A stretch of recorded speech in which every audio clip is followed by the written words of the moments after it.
Supreme Chancellor Obi-Wan Kenobi by Stone Freak. Chapter 41. Palpatine hires another assassin. Hiring Darb and Moore had clearly been mistakes. If there is one thing Palpatine is good at beyond all others, it's learning from his mistakes. He avoided hiring assassins belonging to guilds because getting involved with a guild is generally bad business when you have no intention to let the assassin live once they've finished the job.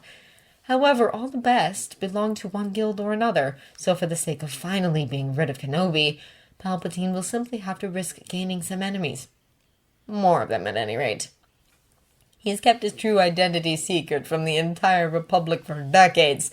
No one has found out his true involvement in the war. Keeping an assassin's guild from knowing that it was he who killed one of their members cannot possibly be harder than that. Palpatine goes over his options one after another, listing the pros and cons before he makes his decision.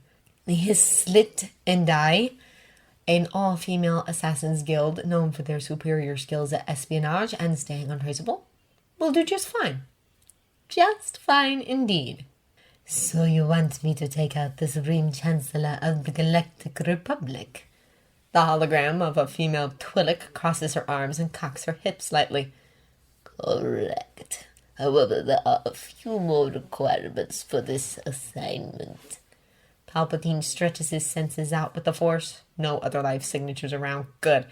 As he speaks, this apartment, far away from Palpatine's own and belonging to a fake person, is the best place for this to take place.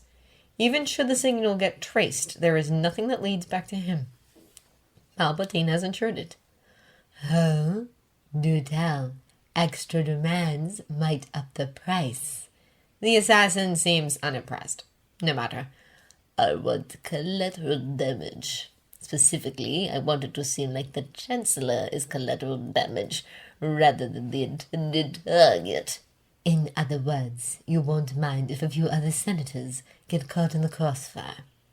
Palpatine lets out a dry chuckle. Mind? Or certainly not. You might even say I would look forward to it. However, how you do it is up to you. Stage an accident, make it seem like it's a hit on a senator. I don't particularly care, as long as Kenobi dies, and there are reasonable doubts regarding whether or not he was the intended target. The woman makes a thoughtful noise. Very well. She pauses for a brief moment, cocking her head to the side. I believe we can strike a deal. I will get back to you regarding the price as soon as I've done some preliminary research. Good. Palpatine shuts his comm off unceremoniously. Excellent! In the basement of the Senate, in one of the many data rooms, a lone Twi'lek sits. She glances around every now and then to assure herself of her solitude. On the table before her, datapads upon datapads lie spread out. Her eyes narrow at the text on the datapad she holds, and she makes a note on her flimsy, in code, illegible to anyone but her. There are a few senators who might be ballot options. She looks at her list so far. Bail Organa of Alderaan, Arximandai of Handu, Padme Amidala of Naboo, Mon Mothma of Chandrila, Hahanash of Miru, Ie Biz of Hirunth, Laimer of Sherdana, Kon Ba of Wa.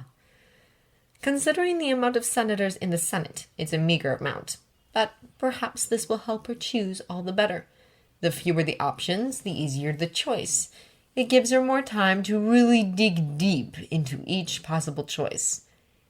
She nods to herself, Leku twitching, and continues to read on in silence.